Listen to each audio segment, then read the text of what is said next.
Good evening and welcome to this meeting of the Norfolk Select Board. As a preliminary matter, this is Kevin Calcutt, the chair of the Norfolk Select Board. Permit me to confirm that all members and persons anticipated on the agenda are present and can hear me. Members, when I call your name, please respond in the affirmative. Cece Van Tine? Affirmative. Thank you, Cece. And we are a board of two this evening. Our third member is currently recovering from a planned procedure. So, Anita, we wish you a speedy recovery and look forward to you joining us for our next meeting, hopefully. Staff, when I call your name, please respond in the affirmative. Blythe Robinson? Here. Judith Lazardi? Here. Barry LaRiviere? I am here. Barry, did I get your last name right? Close enough. Don't worry about it. One of these days, I'm going to get it. I'm going to get it. Quick introduction. Good evening. This open meeting of the Norfolk Select Board is being conducted remotely, consistent with Governor Baker's executive order of March 12, 2020, due to the current state of emergency in the Commonwealth due to the outbreak of the COVID-19 virus. In order to mitigate the transmission of the COVID-19 virus, we have been advised and directed by the Commonwealth to suspend public gatherings, and as such, the governor's order suspends the requirement of the open meeting law to have all meetings in a publicly accessible physical location. Further, all members of public bodies are allowed and encouraged to participate remotely. The order, which you can find posted with the agenda materials for this meeting, allows public bodies to meet entirely remotely, so long as reasonable public access is afforded so that the public can follow along with the deliberations of the meeting. With that, Blythe, would you mind taking us through our agenda tonight? Of course. I will start out with COVID-19 updates, followed by public comment. Following that, we have a public hearing on the fiscal year 22 water rates. The action items tonight include recognition of 3 of Norfolk's newest Eagle Scouts, to consider appointment of an associate member to the planning board, to consider approval of a request by 3 Squares New England to have a portion of their 10th annual fundraising bicycle ride through Norfolk on October 3rd of this year, to consider a request of approval from Exhale School of Dance to change their rain date for Town Hill and to waive the tent permit fee for that event. The discussion items include reviewing a list of articles for the annual town meeting warrant, to hear a presentation from the Recreation Department on future capital needs, discuss website postings of board correspondence and town administrator updates. There are 7 warrants to be approved, and there are no minutes to be approved tonight. Thank you very much, Blythe. That'll take us into our first agenda item this evening. Would you mind sharing some COVID-19 updates? I would be happy to. I'm very glad to report, if anyone saw the state's update last week, that there were just 12 new cases in Norfolk in the week ending February 11th, which is a significant and continued decline from previous weeks, and our overall rate of positivity has also gone down. As part of that, it was noted that there were no new cases at Norfolk MCI Prison, which has been certainly a driver in the last few months, so that's all good news, and we thank everybody for continuing to do all that they're doing to stay safe, and hopefully people who are eligible are working to get vaccines. On that particular aspect of things, as you know, the group 75 years and older is eligible right now. We have learned in the past week that it's been made clear, it wasn't clear in the past, that the state's priority is really to larger vaccination sites and where they can do more doses at a time. And they really do not want to have every community opening their own vaccine site. In fact, some communities have tried to do that and are not getting the doses they have requested or not at all. So we've kind of shifted our focus to how can we support people who are having trouble getting an appointment, who are eligible or need help getting to an appointment. And that's going well. We've been helping a number of people through the COA and through the Board of Health office, through Betsy, to schedule those appointments. I was thrilled to help somebody find their way to do that last Friday. And we'll continue to do that. That's really going to be our focus. I should also point out that the state was even more clear about vaccine sites, if you were near a large vaccination site, which we very much are next to Gillette, that was even more reason why they would not likely provide us with any. So a little bit disappointed, but we're refocused to help people in other ways and encourage people to reach out to us if they're having some trouble, and we'll do our best to get them what they need in that area. That's my update. Thanks, Blythe. One quick thing I'll throw in there as well, just to really highlight the improvement of where we are right now in terms of our COVID numbers. Just 2 weeks ago, all of our neighbors in our region were designated as high risk or red due to the number of cases per 100,000 residents and the percentage of positivity. Last week, we had 3 people in 3 towns in our neighboring area go into yellow, and this week, all but 2 have gone into yellow. So it is not just a trend that we're seeing here in Norfolk, but also a trend that we're seeing across the region. So a little bit of light at the end of the tunnel for sure, but absolutely need to remain diligent. Cece, did you have any questions for Blythe related to her COVID-19 updates? No, I did not. Thank you. Is there anybody in attendance this evening who has any questions related to our COVID-19 updates? If you do, please use the raise hand function at this time. If you're having difficulty finding the raise hand function, feel free to wave furiously at the camera, do anything to flag us down. We're seeing no hands at this time, Blaze, so I think we can move on to our next agenda item, which is our public comment period. This is the time of the meeting where anyone who would like to share with the board or town administrator is able to take the virtual mic for around 3 minutes. We do ask that you keep on scope as to what falls within the purview of the select board or the town administrator, and also understand that given that it is not an agenda item, we don't necessarily have the latitude to dialogue on whatever comments are made.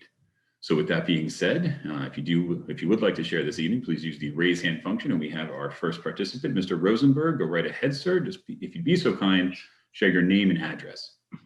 Yes, my name is David Rosenberg. My address is 123 North Street.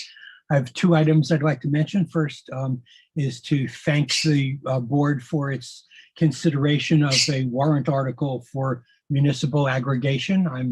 I'm appreciative of the board considering that. I think that will lower electric prices for Norfolk residents, and I would recommend that when you get further along in the process, that you have a default of some additional green or sustainable component of that energy, giving residents an option to opt out of that if they don't want to pay for more green energy. That was item 1. Item 2 is the Massachusetts general laws. Let me get to the right thing. Chapter 51, section 15, second paragraph reads, this has to do with registrars of voters. It says, as the terms of the several registrars expire, and in case of a vacancy occurs in the Board of Registrars of Voters, the selectmen or the appointing authority shall so appoint their successors that as nearly as possible, the members of the board shall represent the 2 leading political parties as defined in section 1 of chapter 50. There's more text in that paragraph, but I'm particularly interested in the phrase shall represent, that as nearly as possible, the members of the board shall represent the 2 leading parties. And I would, I've proposed to the select board that it create a policy so that their appointments will, in fact, as nearly as possible, appoint members to represent the 2 leading parties. I sent email to the board members and the town administrator with 2 suggestions for how that might be accomplished. And I wanted to clarify that in one of my proposals, I said that it had to be done carefully.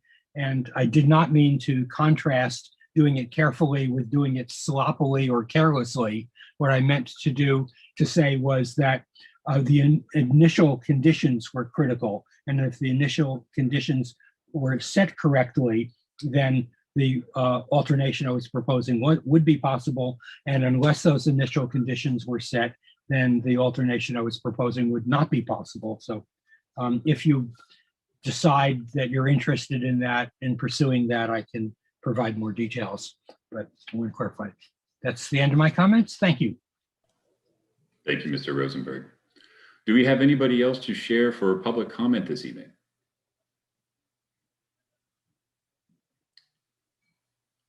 I am seeing no hands at this time. And as such, we will move to our next agenda item this evening, which is our public hearing on the FY22 water rates. Blythe, what kind of background are we leading into with here? So as you know from the town's bylaws, we are obligated to have a public hearing at least 120 days before the fiscal year starts, which is why we do this in February, and it coincides well with the timing of developing budgets for the next year. And so what we have tonight is a presentation. Barry is with us to give that presentation. Unfortunately, Blair had a family emergency and he's out of state today. Dealing with that.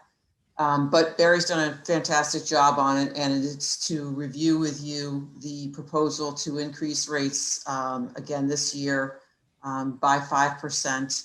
And that is in line with the third year of the rate increases that were recommended by the outside consultant. We had review all of this in 2018.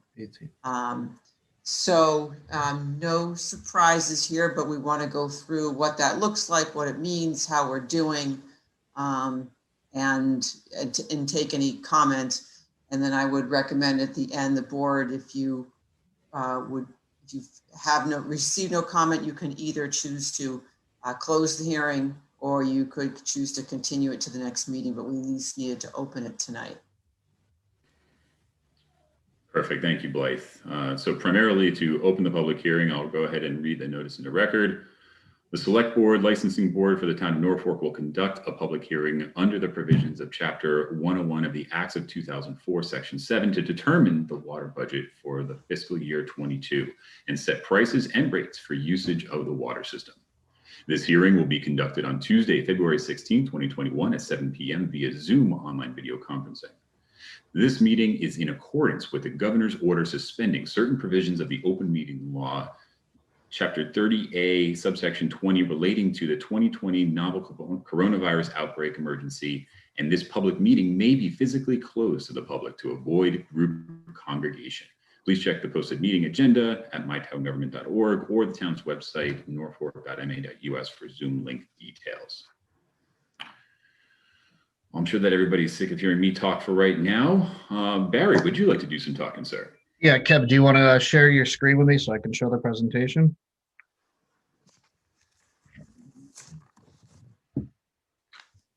Or now a co-host, go right ahead. Thank you very much. Can everybody see that? Not yet, no. Why is it not sharing?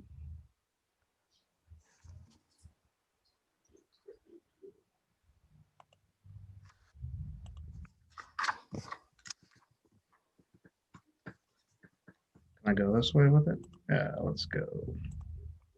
There you go. There we go. Had to do a little end around there. So good evening. So this is the discussion agenda that we have. We're going to kind of go over where we are in the rate review process, our FY22 rates, our water billing revenue, our retained earnings, some of our capital projects. And we're also going to give you a update on the Holberg Street well project and some other regulatory and compliance updates that we have in front of us. So in general, as Blythe said, we had done this study in 18. At that point in time, the rates had not been raised in 5 or 6 years. Ideally, we wanted to raise the rates so it was a $150 annual charge. The driver to this was we just needed to build up our reserve funds. So in 2020, We went from 11% to a 24%, so that was a pretty hefty increase. We implemented the capital fee for the first time, and we also implemented our quarterly billing. So we switched from semi-annual billing to quarterly billing to make it a little bit easier for everybody to follow along and put us in line with what other towns do.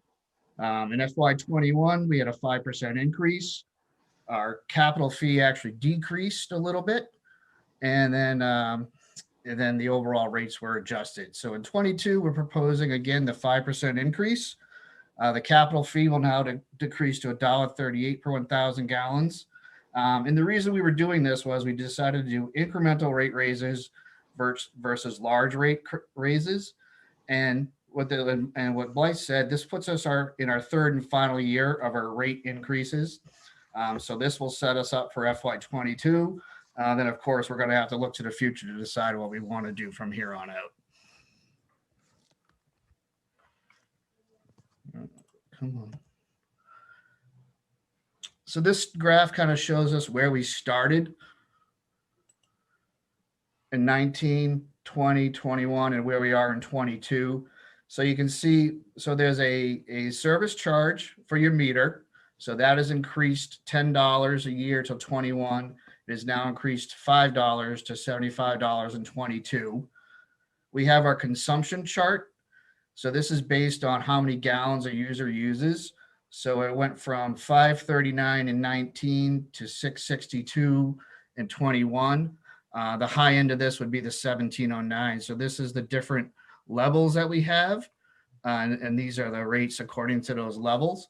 And then this is our capital improvement fee. So you can see in 20, we were at $1.45. 22 will be down at $1.38. The fire protection fees, these were rates that go to industry and other buildings, so they weren't really affected over time. We were mainly adjusting the users' rates.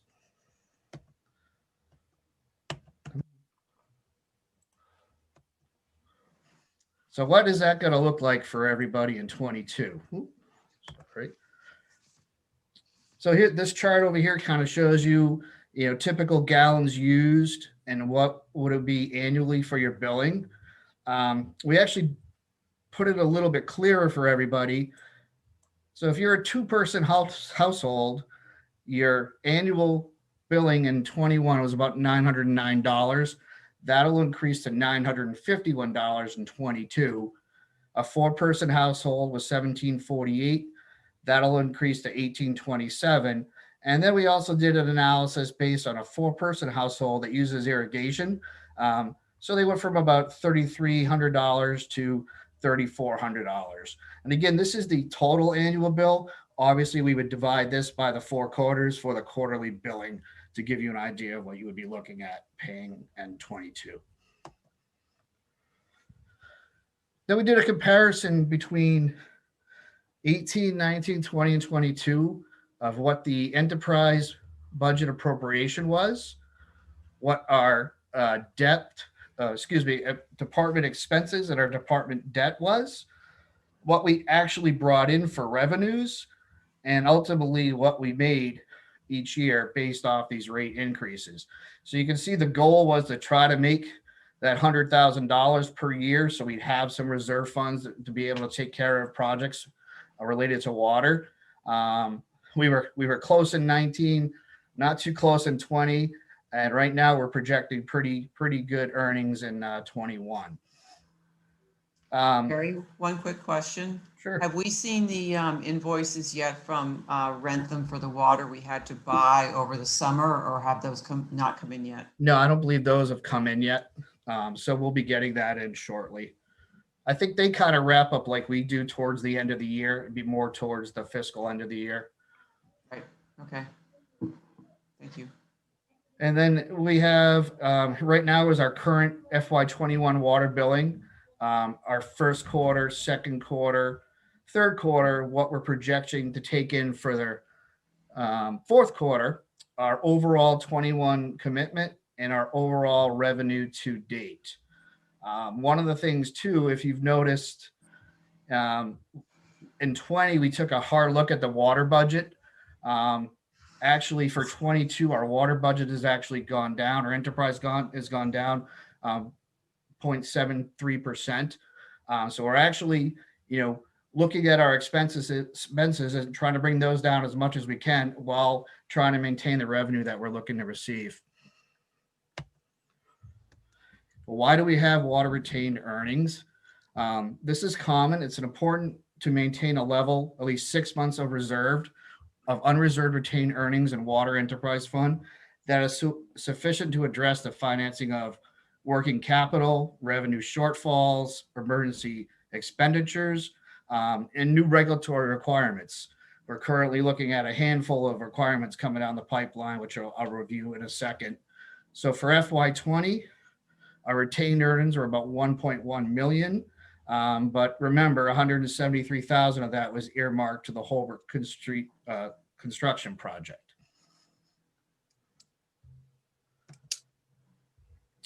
So some of the water capital projects of what we're trying to save for, we have several water main looping projects that are on our radar.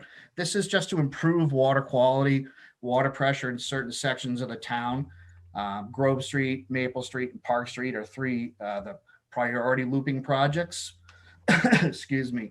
Another thing we're looking at is a transite pipe replacement program. In order to do that, we're going to have to do an inventory, kind of assess everything, and some major planning on how we're going to replace and remove our transite pipe in the future.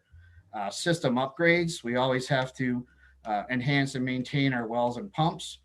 System expansion, I know there's been opportunities to expand our water system to Lawrence Street and possibly Main Street.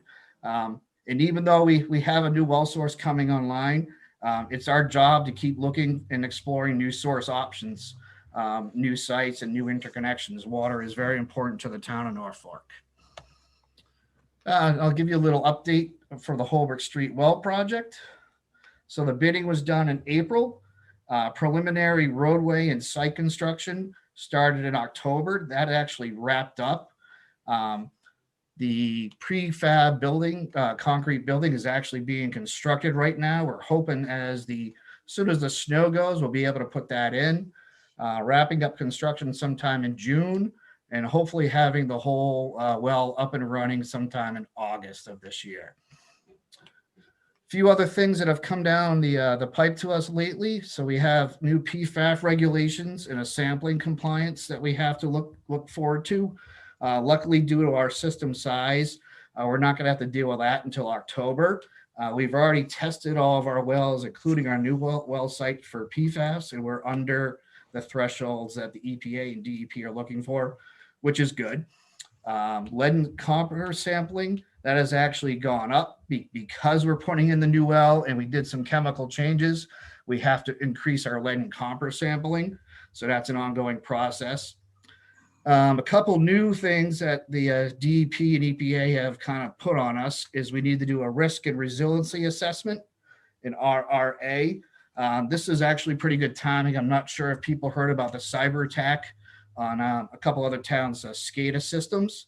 Luckily, we just updated our SCADA system last year, so we are in place with firewalls and the protections that we need. But we need to take a look at our well sites. Are they secure? For the most part, we're in good shape. We have fences around everything we need to do. This is more of just getting our ducks in order that we can fill out a report and give to DEP and EPA. And then lastly would be updating our emergency response plan. We're also in good shape for this one because we're putting in the new well. We had to update our plan. So it actually worked in our favor, and we're ahead of the curve on that one as well, too. That is all I have. Barry, if I could. Go right ahead, Walter. All of this is set in the context of consumption. Do you have a table or graph that could describe what the consumption has been over that period? No, not off the top of my head, Walter, but we could get you something based on that. Actually, I could tell you this summer, although we had a drought, our consumption was incredible. Our wells were running pretty much nonstop, and there was several points where we were getting concerned because the wells were getting enough rest. But through our SCADA program, I can actually give you consumption volumes. Thank you. Thanks, Barry. You know, that was actually going to be one of my questions as well. When we initially had reviewed this plan back in 2019, we had identified some benefits to managing some of the heaviest users, or at least focusing much of the change to those who are the heaviest users. So I think it would be of great value to see what kind of impact these rates have had on consumption back in 2019 up until today. It's actually surprising. You know, we through our software, we're able to keep track of the users. And we have a lot of repeat users, high volume users. Especially last year, we made efforts to contact these people and let them know that we're in a drought situation and we need to start saving water. I don't know the great answer to that one. You know, we've talked with Blythe about maybe kind of upping up our water bylaws a little bit and having a little bit more teeth to them to get these high users to realize that they can't be using as much as they do all the time. Thanks, Barry. Cece, did you have any questions or comments for Barry on the water rate proposal? I don't think I have any questions. I do agree. I'd be interested to see if what the change over time was. And I hear what Barry's saying about the high users. I was joking around. I spent most of last summer bemoaning my desire to get an irrigation well because my lawn looked like we lived in Nevada and not in the lush section of Nevada either, like in the desert, like the most horrendous lawn you've ever seen. But I didn't worry when my water bill came in or that, like, you know, I was going to get in any trouble. So I do think that for some folks, you know, there's a lot of folks with beautiful lawns because they have irrigation systems, and that's a different argument. There are people who think that you shouldn't even use that. That's not what I'm talking about. But in terms of our town wells, if people, in terms of sort of focus, I think over time, and not necessarily for tonight, I do like the idea of narrowing that focus, making it more laser focused, if you will, on the folks who you're trying to get to stop overusing. I understand that generally we need to increase the rates. And if we are successful in getting people to not be the big users, then you'd have to pivot again, because then you'd need a new way of securing revenue. So this is just more observational than anything, that I would also be interested to see what, if any, changes there have been. I bet they, just as a betting person, I would bet that they were nominal, that if you're someone who is going to run your sprinklers, even with all of the postings, then that's what you're going to do unless and until there, as Barry said, more teeth. So just more observation than anything. You're 100% right, Cece. And that was, we actually do, through our software, we're actually able to make a refined list. And I can go back the last 4 years and tell you how much water you were using and how that's all working out. And, you know, we reached out to several high users and wrote a letter and made it a point. But I think you are right too. If you're, you know, you want to have that fancy lawn, you're willing to pay the money to keep it green. Another interesting fact, though, we actually have high water users in the winter. Norfolk has a lot of residents that have those outdoor skating rinks. So a lot of water goes into keeping and maintaining those. So I was kind of surprised. I hadn't seen that before in the years that I had, that, you know, water usage still stayed up in the wintertime. And if you take a drive around town, there's quite a few ice rinks around.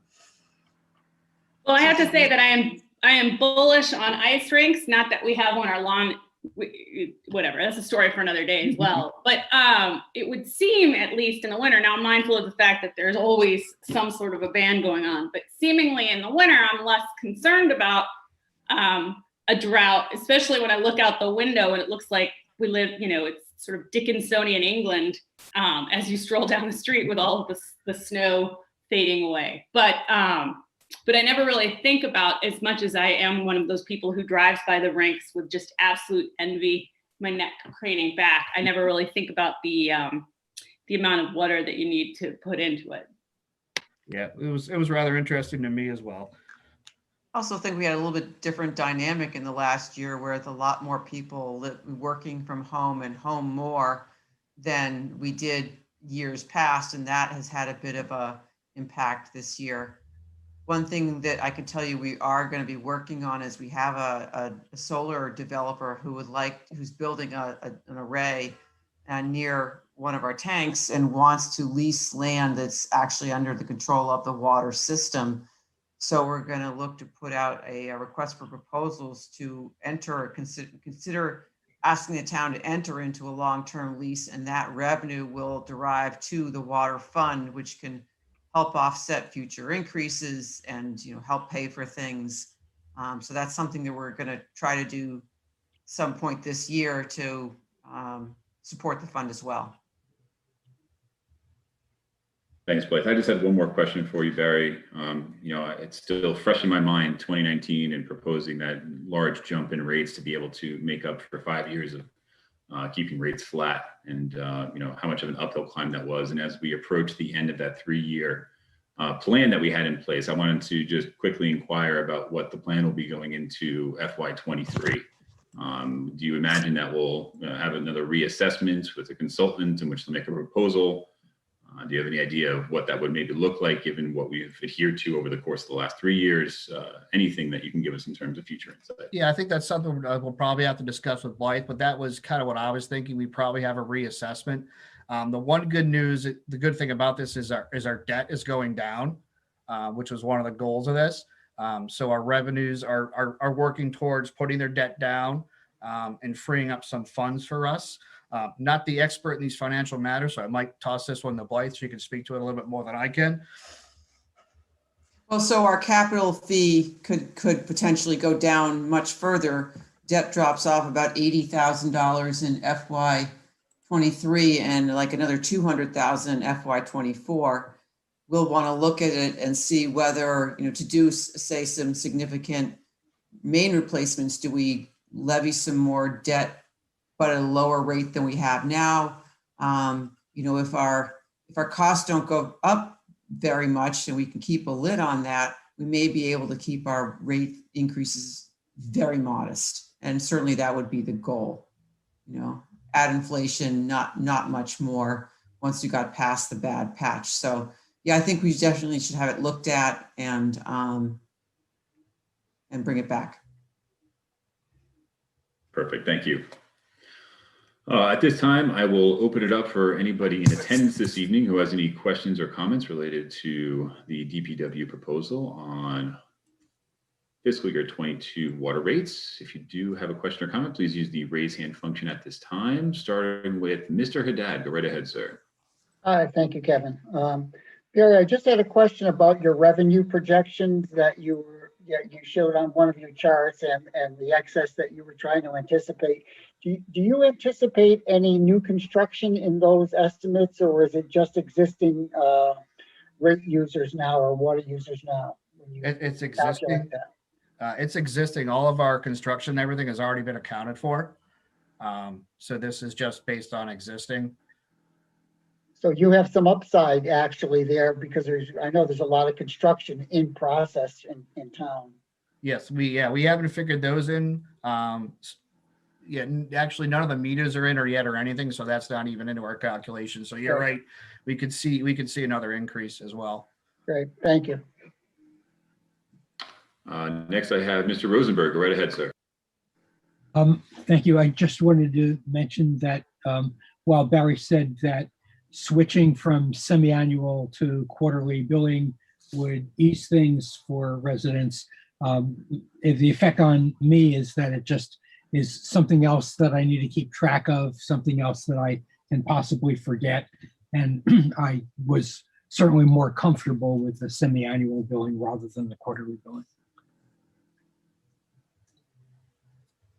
Thank you, Mr. Rosenberg. As we head into a period where, as Blythe had mentioned, we may see a more moderate or steady increase, perhaps we could reassess the billing structure and how we currently have it built out. But I think that would be a conversation for as we go into fiscal year 23 planning. As a quick aside, I think that computers are a handy dandy way to help in those situations as well, from the standpoint that if we know when the bills are going to be generated and we know when they're due, one could plug it into your calendar with a little alert system, and that might prove helpful as well.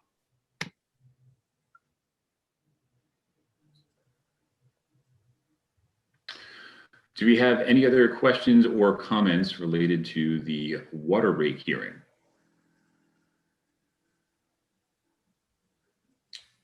I am not seeing any others at this time.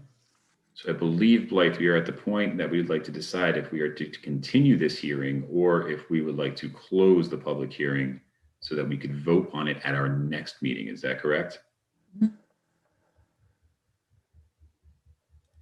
I'll ask my associate if she has any preference one way or the other. If by your associate you're referring to me, which I assume you are, then I would prefer continuing it, leaving it open so that we have the benefit of all three folks, if possible, to weigh in on our thoughts on the current as well as the future. Very good. So with that, I would move that we continue the public hearing on the fiscal year 22 water rates to our next meeting on, Blythe, help me out, March 2nd? Correct. Good. It is a motion on the floor. Do I hear a second? Second. Hearing a second. Any further discussion? None. We'll do a roll call vote. Kevin Calcutt, aye. CC Van Tine, aye. And that is unanimous. Thank you. Thank you very much, Barry. Appreciate the presentation and the question and answer. Not a problem. Thank you, Kevin. Thanks, Barry. Thank you. Have a good night. Our next item on the agenda this evening is to recognize 3 of Norfolk's newest Eagle Scouts. Blythe, would you like to give us a little bit of background before we get into the recognition? Yes, so we were pleased to hear that 3 of Scouts in Norfolk have done the work to attain the awesome designation as Eagle Scout. And I think we started a new tradition last year to recognize them and make more public their accomplishments. And so what we're proposing is that you recognize the 3 of them tonight, and then our next move as staff will be to develop the actual award certificates that the board had approved last year and actually designate a day in their honor. We just need to gather a little bit more information in order to be able to actually make those. We don't have them in your packet tonight. Thank you very much, Blythe. And we do have some great background on these 3 individuals who have achieved the rank of the Eagle Scout, which is no easy thing for those who are not familiar with the Scouts. I think I'm currently still sitting at 2 merit badges, so hoping, fingers crossed, I'll get there one day. But these gentlemen have not only gone through the path to be able to obtain all these merit badges, but have also contributed to the community in their project to be able to obtain the rank of Eagle Scout. We do have one of them joining us tonight. Mr. Evans, I see you there on the line. Would you like to talk to us a little bit about your project? Yeah, so for my project, I renovated the trail behind the HL Day School. It was it was overgrown, and one of the teachers there that my mom works with, she had been kind of complaining that it hadn't been grown over the school and done anything about it. And with COVID and like needing to be outside, needing space, maybe an opportunity to take the masks off, she asked me if I'd like to clear that up and make it nice for the kids. So that's what I did for my project. I put some bird boxes, and we got some kids together and we cleared it out, and then we renovated it. And now kids can use it. So that is fantastic. Thank you so much. We do have 2 other individuals that I quickly just like to go through to highlight some of their achievements, as well as Mr. Evans. Our first one is Frederick William Hessler. He obtained 37 badges. He served as bugler, assistant patrol leader, scribe, Order of the Arrow representative, and senior patrol leader. He is a member of the Order of the Arrow. He completed Cub Scouts, earning the Arrow of Light, and 6 years of Boy Scouts. He was awarded the Eagle rank on 12/16/20. And for his project, he cleaned up the grove at Thales Memorial Park, and that included the removal of a very large downed tree. We also had Mr. Benjamin Kimball. He obtained 35 badges. He served as Den Chief, Quartermaster, Order of the Hour Representative, Assistant Patrol Leader twice, member of the Order of the Arrow. He completed Cub Scouts earning the Arrow of Light and 6 years of Boy Scouts. He was awarded Eagle rank on October 1st of 20. And for his project, he constructed a 32-foot bridge placed in Lynn Farm Conservation Land owned by the Norfolk Conservation Commission. So that's taking it to an engineering level right there. That's pretty impressive. And last but not least, we have Mr. Evans, who we heard from. He obtained 35 merit badges. He served as Den Chief, Quartermaster, Troop Guide, and Assistant Senior Patrol Leader. He is a member of the Order of the Arrow. He completed Cub Scouts earning the Arrow of Light and 6 years of Boy Scouts. He was awarded Eagle rank on December 17th of 20. And as you heard from him, he cleared the trail behind HOD as it was incredibly overgrown. And he wanted to make sure that teachers could take their students out there. So you gentlemen have made incredible contributions to our community, and we are very grateful for everything that you've done, and we congratulate you on your achievement. Thank you very much.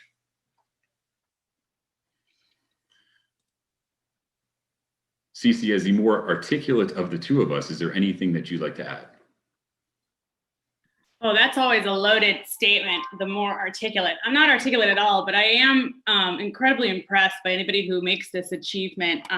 Not only just what they do in order to acquire the current level, like the work that we just heard that they did, which is, while not Herculean, is incredible and difficult. And I think that I would get stuck somewhere at the, all right, what is it that you want to do as a service project point? That would be it. I would be done. I would be overwhelmed. And the fact that everybody went out, assessed, and came up with things that they saw a need for, and then executed is incredible. So, and to stay focused on this task to the end, to Eagle Scout, there's a reason why they say that Eagle Scouts are so successful in life, and that there's so many times in so many job opportunities and military academies, et cetera, that really keep an eye out for Eagle Scouts. And I think it's because of the level of stick-to-itiveness, the ability to stay the course, to do the stuff that needs to get done as a Boy Scout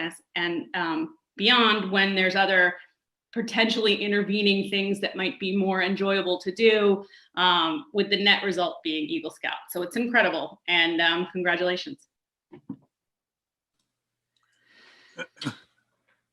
Walter, was there something you wanted to add, sir? Yeah, I'm just saying, if everyone, if you would allow it, everyone could unmute themselves, we give them a round of applause. Well, it's a very dangerous road to go down in this day and age with Zoom, but let's give it a try. For the next 10 seconds, let's give them a round of applause. Here, here. Here, here, here, here. Yay. Here, here, here, here. Yay.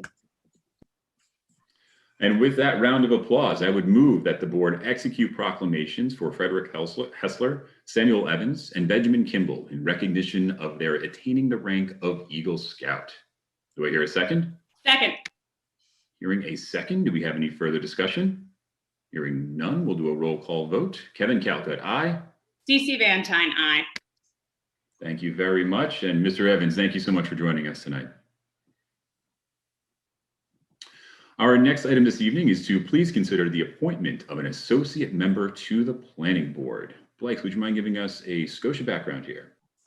Yes, so as you know, there's been a opening on the planning board for the associate member for a few months, and two residents came forward to be considered for that, and the planning board has met and interviewed those candidates and has voted to recommend that Mr. Montfort be appointed to that position.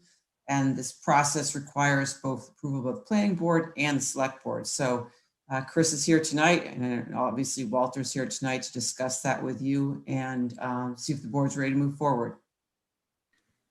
Thank you very much, Blythe. Walter, would you like to briefly touch on the planning board's recommendation?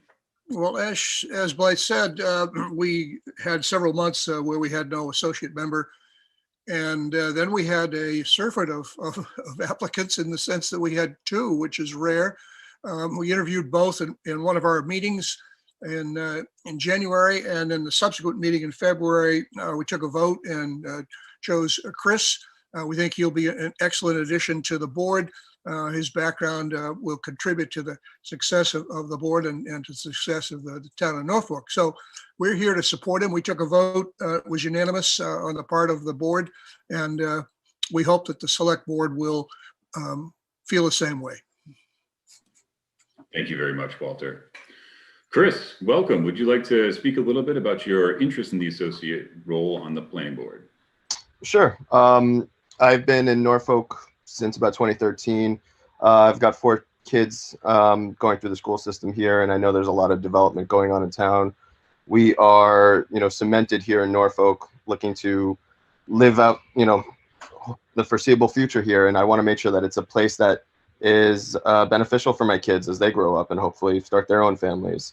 And first way of doing that is being involved in town politics, and this was a great opportunity for me to learn about what goes on in the background of everything and be involved. I've been a Lions Club member for a while, so I've been kind of involved in that sense. So, this is taking it to another level. Absolutely. And I might be slightly biased, but I would say that there is a wealth of knowledge to be gained from the planning board.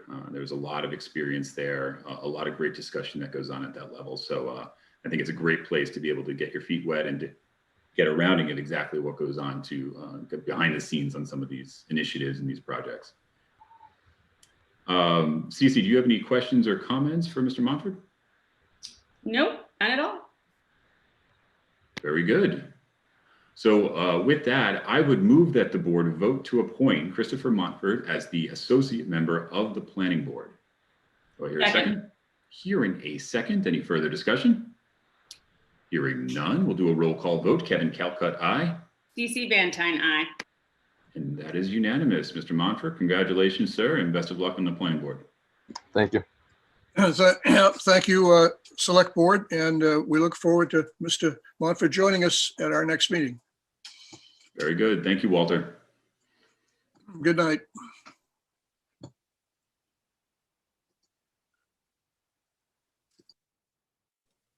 Just kidding, we'll go off mute for that. Our next item this evening is to please consider approval of the request by 3 Squares New England to direct a portion of their 10th annual fundraising bicycle, the Ride for Food, through Norfolk on Sunday morning, October 3rd, 2021, approximately 9 a.m.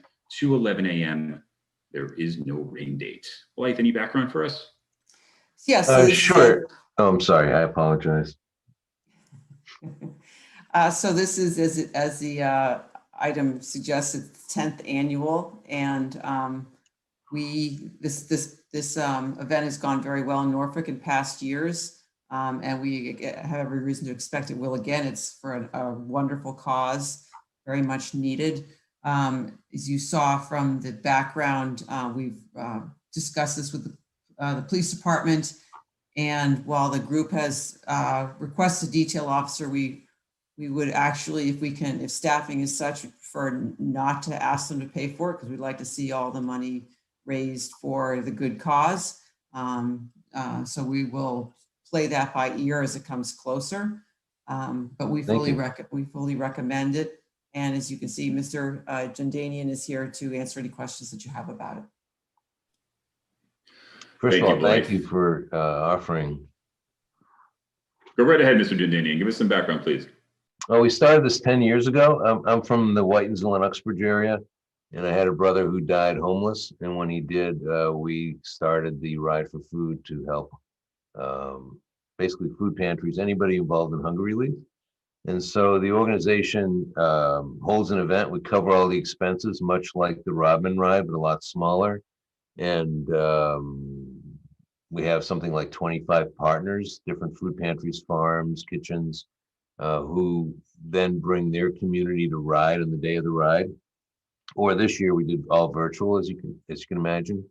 And then we've been able to so far cover all the expenses and give 100% of the money back to the partners. So we've raised roughly 6.3 million in the last 10 years. So that is absolutely incredible. Thank you. Blythe, for those that can't see it, could you briefly describe the route that would be taken through Norfolk?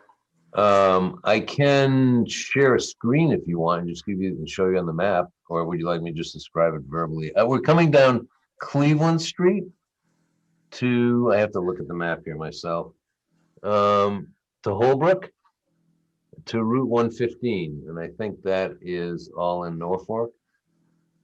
And 115 then we turns turn into on Millis. 115. When we turn on 115, I don't think we're in Norfolk anymore, but I'm not sure. Leave So we're Norfolk going- there and go into Millis. All right, so it's Cleveland to Holbrook to 115 past River's Edge out to Millis. Right. Got it. Awesome. Thank you.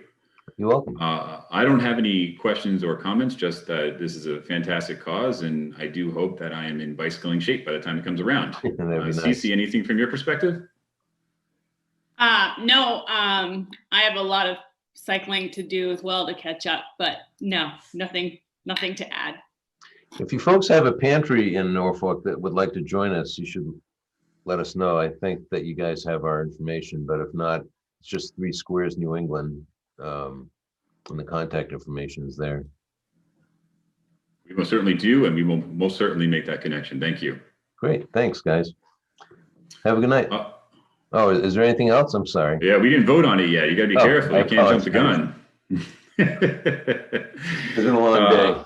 No, I hear you. I would move that the board vote to approve of the request by 3 Squares New England to direct a portion of their 10th annual fundraising bicycle to Ride for Food through Norfolk on Sunday morning, October 3rd, 2021, from approximately 9 a.m. to 11 a.m.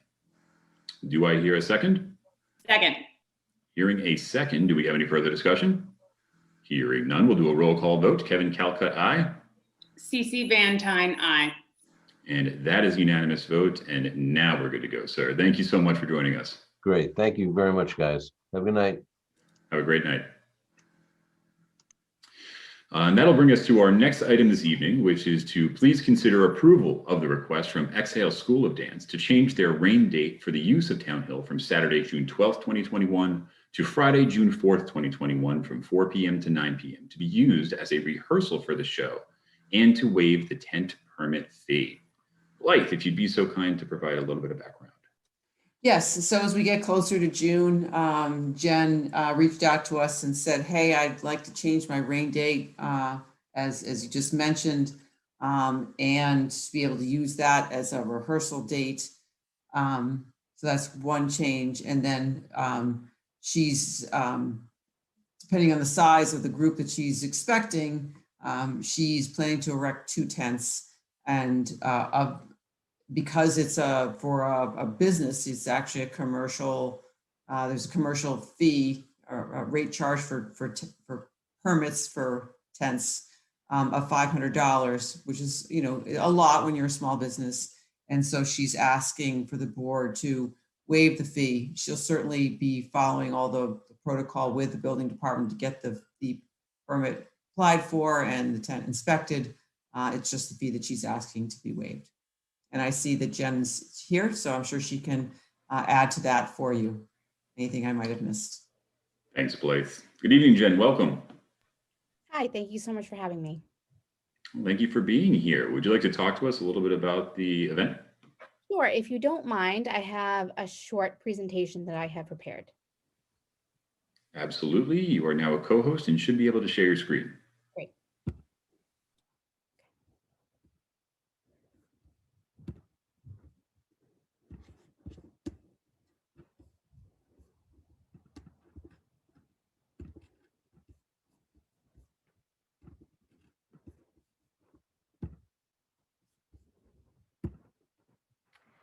Hi, my name is Jennifer Cody, and I am the proud owner of Exhale School of Dance here in Norfolk. My faculty, staff, students, and I would like to thank you for allowing us to use Town Hill on June 5th for our annual recital. We are here today in hopes that you will consider allowing us to use the Town Hill on June 4th along with June 5th for a much needed dress rehearsal. This dress rehearsal will ensure that our students have a chance to acclimate to their new performance site and be 100% ready for their big day that they work so hard for. We also hope you will consider waiving the tent fee. We placed a tent on Town Hill during our recital last August and allowed the dancers to get out of the scorching hot sun and stay safe throughout the performance. Unfortunately, Exhale simply does not have the funds to pay for the tent due to the pandemic. We had to run classes virtually for 3 months at a huge financial loss. For the past 6 months, we have been running at 40% capacity or less. We have found ways to keep the studio running and our 5 staff and faculty members paid, but we are certainly running on fumes at this point. A few students and community members prepared short testimonials for you to hear about what this recital in the studio means, not only to our students, but to the community as a whole. Exhale Dance Studio has been such an important part of our family. My daughter Olivia has loved taking dance classes there for several years. This past year when COVID hit, Exhale became an even more important part of our family. When everything changed, Jen quickly adapted and offered online dance classes for Olivia and all of the other dancers. Given all of the changes that had happened this past year, Olivia looked forward to those classes every single week, knowing that she was going to feel connected to her dance teacher and her other dance friends. I like EDC because I get to be with all my friends. And Miss Jen's a really, really nice teacher. And I'm looking forward to the recital because me and my friends worked really hard this year. I know the girls are looking forward to the recital in June.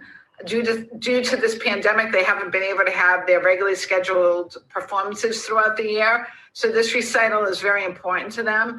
They put a lot of time and effort into their shows and they do a phenomenal job. And I'm hoping the town of Norfolk will consider allowing Exhale to use Town Hill as their venue this year, and also to be able to consider waiving the fees associated with the tent. Hi, my name is Lynn Cobell, and I'm the co-chair of the Haunted Train Ride Committee and the Making Spirits Bright Committee, both of which Jen Cody is a huge part of. I wanted to speak on her behalf today and let you know that she is far more than a business owner in this town. She is involved in every community event that she can be, simply because she loves doing it. In December, we needed a DJ for the holiday light event, and she didn't hesitate to volunteer and sit in the cold for 4 hours.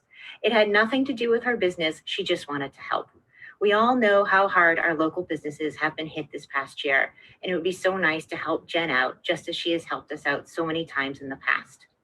I have seen Jen's dedication to the success of her dancers, and I admire her resourcefulness in coming up with ways for her young dancers to continue to perform, even if it comes at her own financial expense. Waiving the fee for her dancers to perform on Town Hill would be an amazing way to show our support for Jen, just as she has supported our community in all of our community events throughout the years. It would also be really fun to watch because some of those kids are incredibly talented. Thank you for your time.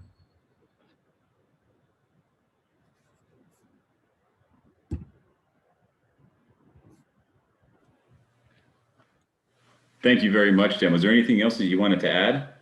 No, I mean, the tent that we are looking for is large, and I plan of course, I want the students to have the best experience that they can, but I also care about what Town Hill, how Town Hill is going to look after. So, we care about the town. We're here for everybody in the town, and we're here to do this for the kids. So. And can you talk a little bit about the extra latitude that having a tent like this will provide, or the benefit that it will provide for your event? Sure. So I think what's hard for me is sometimes the kids say that they miss the stage. So this would give them a feeling of actually being on the stage. So in order to give them, the tent, it would give them that feeling of actually being there. We'd have some lights and some things, so it would give them more of a feeling of actually being there on the stage. So that's, for me, that's what that means. But if we can't do it, it's not a big deal. Thank you, Jen.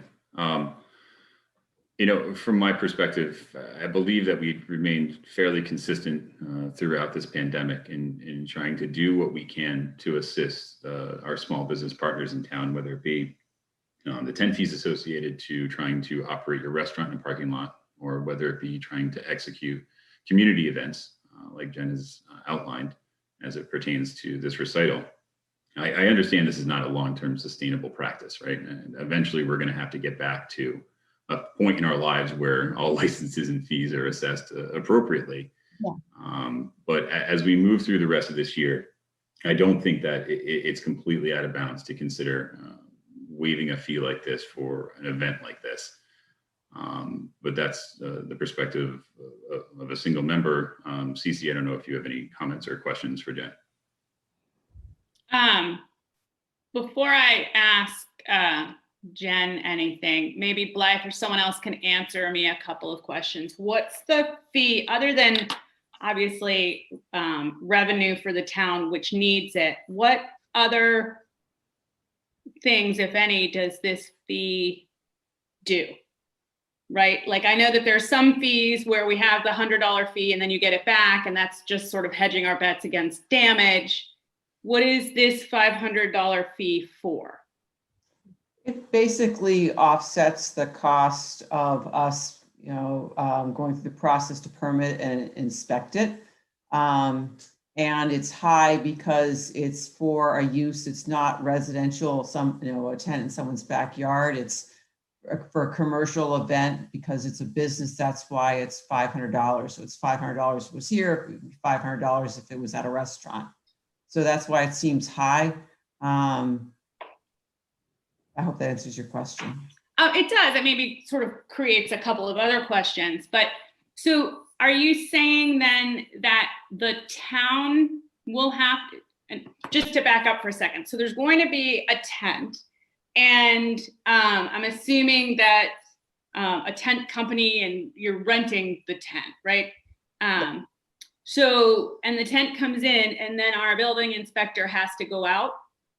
Is like right, so Jen will work with our building department to apply for the permit, and they'll help her with that and work with the tent company.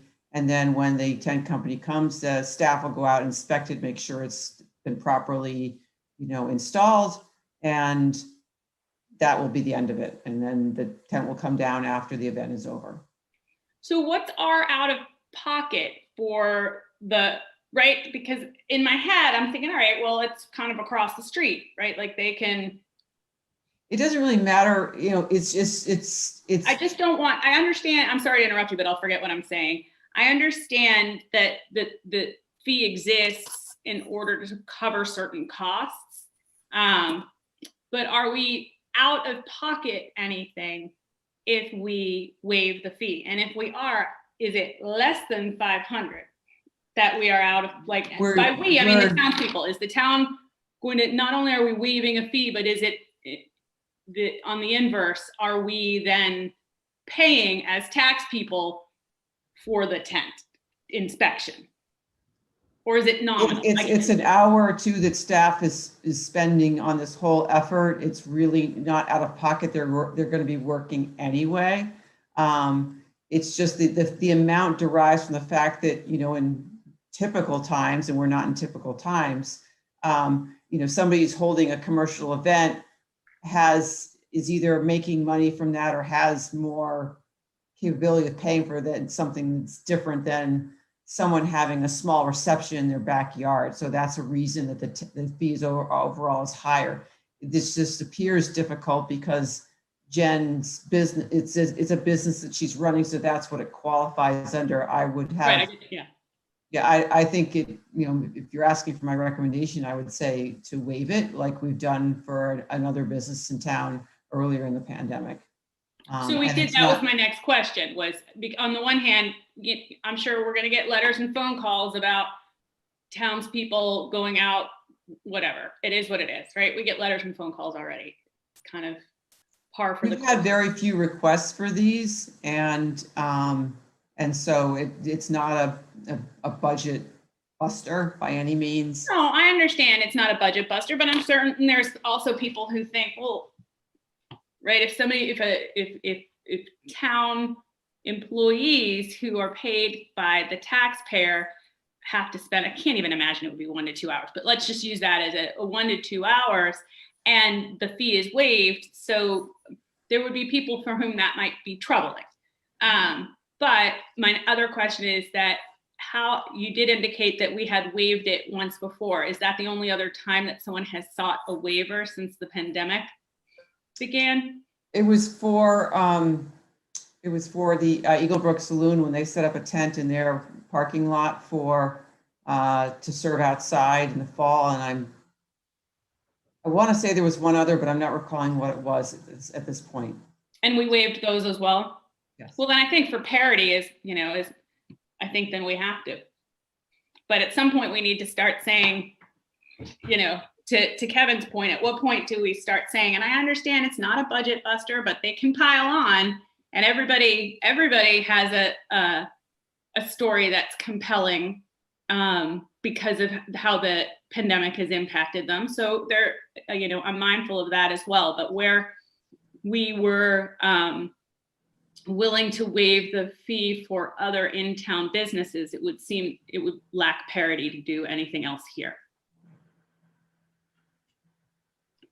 I completely agree, Cece. And, I keep trying to find, what's that threshold going to be? Is it going to be when capacity limits are removed from indoor events? Is it going to be when, some of the restrictions that are being put on operations are lifted? And when is it when the state of emergency is lifted? What is the threshold going to be? And I think that's something we absolutely need to talk about.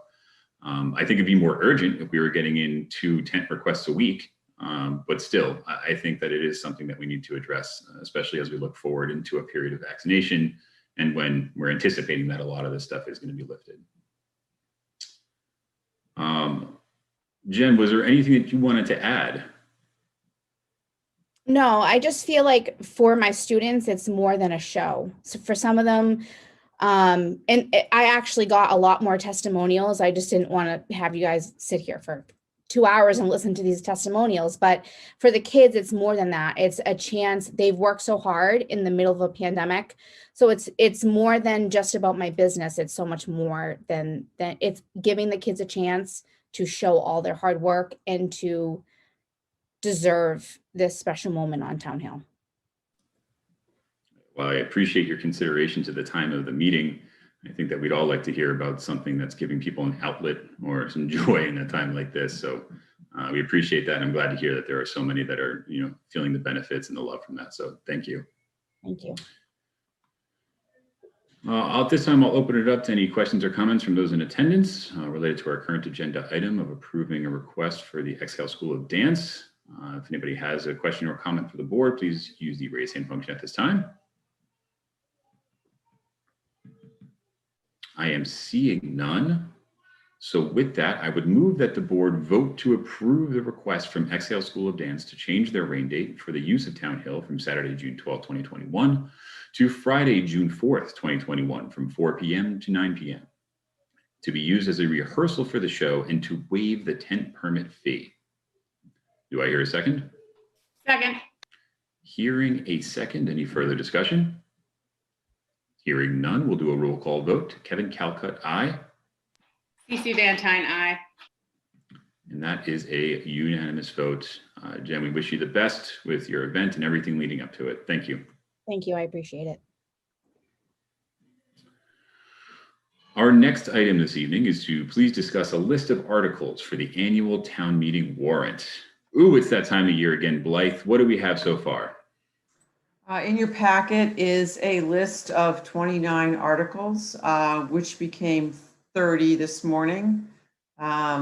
We had a second citizen petition come in from a resident for a change of zoning bylaws. So this is the list we have received as of the closing of the warrant on Friday. It includes the typical articles you usually see, first 11 in their typical order, a number of CPC articles. There are a number of zoning articles as well.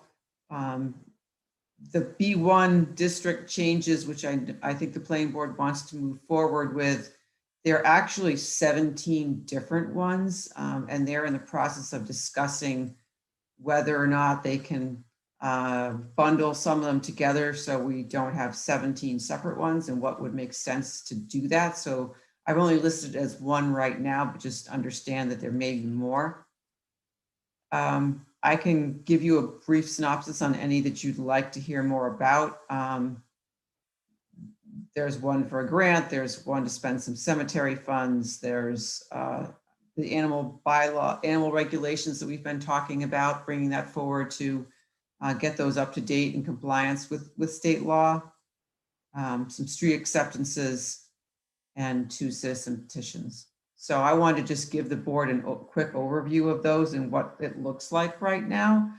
And my plan is to give you a draft of the warrant at the meeting on March 2nd, so that the board can undertake discussions on them, and advisory will start their process as well. And then the other thing I would just mention is that there has been some discussion about having town meeting outdoors again this spring. And we've held some dates with KP. And so I would also suggest the board would want to take up a change of date and location in March as well to get that nailed down. So happy to talk about any of this in more detail, whatever the board would prefer. Thank you, Blythe. I imagine that my fellow board members who are with us and perhaps watching at home are probably curious as to why their B1 zoning committee representative has not given them more of an update on where we are with this process as it is about to make it to the warrant. I will say that the last discussion identified that we would be having our MAPC representative who's been helping with the recommendations, as well as Rich McCarthy, come into a select board meeting to highlight the changes, what's being proposed, how we got to this place, before we went through the process of identifying how things would or would not be bundled together. So that is upcoming, and there will be a comprehensive review as to what's going to be included in those recommendations that is currently being put forth by the planning board. Blythe, just a couple of questions from my end. The town's animal regulations, have we engaged our citizen petitioner from the fall for her input? We have. I actually I did that a couple of weeks ago. I can tell you that through email, she indicated to me she would still like to see the town consider a change that would allow that animals can make noise between 7 a.m. and p.m. every day. I have gotten back to her and said that's possible. It does create some conflicts with the select board if there was a complaint about a dog making noise, a nuisance that would maybe create an inherent conflict with the board's responsibilities under state law to address an issue. And it could create issues for the Board of Health because they are responsible for hearing complaints about other animals that make noise. So that I would bring this to you at the next meeting and get some guidance from the board about whether or not you would, understanding all that, would want to entertain some adjustment to the bylaw that the board puts forward to include that or not. If the board says, we think that's a good change, then we would put it in the one that we put on the floor at town meeting. If the board said, no, we don't think that's a good idea, then the petitioner would still have time to be able to bring forth a citizen petition. We have to have those by the time the warrant is signed and only requires 10 signatures for an annual meeting. So it wouldn't be as difficult for someone to bring that forward as maybe a special meeting. Got it, thank you. Next, on the establishment of the municipal electricity aggregation program, is the Energy Commission currently engaged or provided any feedback or perspective? Staff has started to engage them about it. I spoke with the chairman today on that. This can be a wonderful program to help residents save a small amount of money on their electricity costs and businesses. And the chair indicated to me he was supportive of the concept. He's trying to schedule a meeting with the rest of the committee in the next week or two to kind of get their thoughts on it. But generally, this would just require town meeting to approve us being able to move forward and establish a plan. And then we would want to engage the committee on the details of it, the consultants hired to do the work. The nice thing is there's, other than staff time, there's no cost to the town to develop a program, and it can help residents save some money on what they spend from electricity, or choose an option to buy their electricity that's generated some or more from renewable sources. And that's something that people generally, some people like to be able to do, that you don't have the option for with what you're buying strictly from Eversource. Perfect, thank you. Cece, I don't want to monopolize the questions and comments here. Is there anything that you had related to the articles for town meeting? Nope, not at all. In that case, I will monopolize away.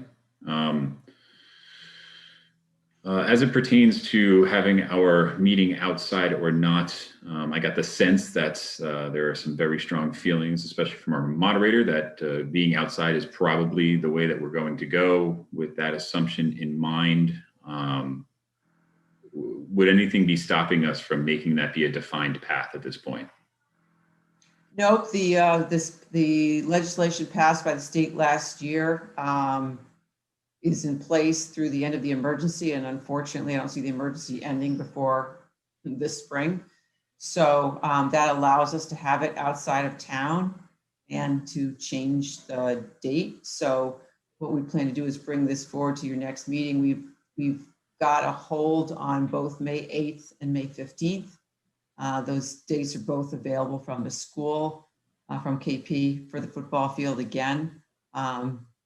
After that, it's booked on the 22nd, and the 29th is Memorial Day.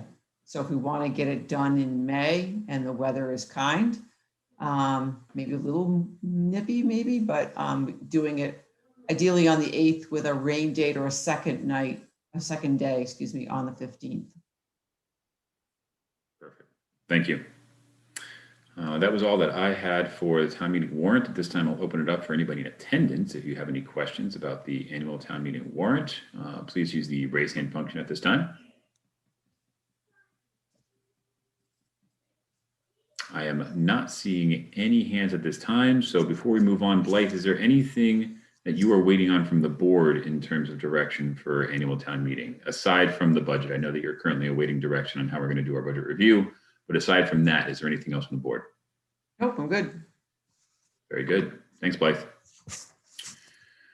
Our next item this evening is to welcome the Recreation Commission in for a presentation on their future capital needs. Blythe, would you like to give us a little bit of an entryway in? Yes, so as we've been doing the last couple of meetings, we've been inviting the departments with more significant and projects to come in and give the board, bring to life what is in the book and tell you a little bit more about those projects and why they're important, what their timing is, what they're thinking, so that as these start to come forward, everyone has a better frame of reference to them. And so tonight's special guest is Ann Proto, from our Recreation Director. I see she's joined by Will Rigdon, Chair of Recreation, to go through a short PowerPoint that she's put together. I think she'll need you to make her co-host to share her screen. And if not, I have it saved on my computer. I can bring it up as well. Nope, Ann was just made a co-host. Welcome, Ann. Welcome, Will. Thank you so much for joining us, and feel free to take it away. So I'm just looking to, I need to share the screen, and there we go.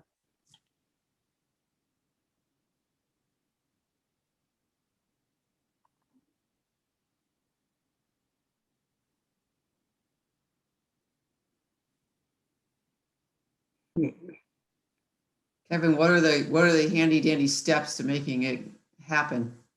Yeah, I will say my connection, I'm signed in on a Mac through a PC, so it's not exact. I'm not connected in the sort of a typical way, but so. No problem. I'll pull it up and share it in just 1 second. So are you seeing it now? Because I'm looking at it. No, we're not seeing it just yet. Hold on, let's go. Try. Yeah, I think it may be, I see a WPS office unknown, and that means that's the connection through a Mac. But let me. Like I said, I think one of us can do that for you and just tell us when you want to change slides. Okay. Yeah. Kevin, you were able to bring it up? I think that's, I'm sorry about that. I have it up Oh, on don't my, worry about it. I think that's the issue. No, it's no problem whatsoever. I'm opening it up right now, Blythe. Okay. Thank I you. was trying to. I think it's time to get a computer that for work that I can do this with a little more easily. Well, check in with Tawny. Maybe I'll loan you something. Mm. The times you need to. Yeah, I usually use my iPad and it's fine, but this is something a little different. We've all learned a little technological nugget we never had before this year, I swear. So anytime you're ready. I'm just opening it up right now. It will be PDF, so it's not going to be as pretty.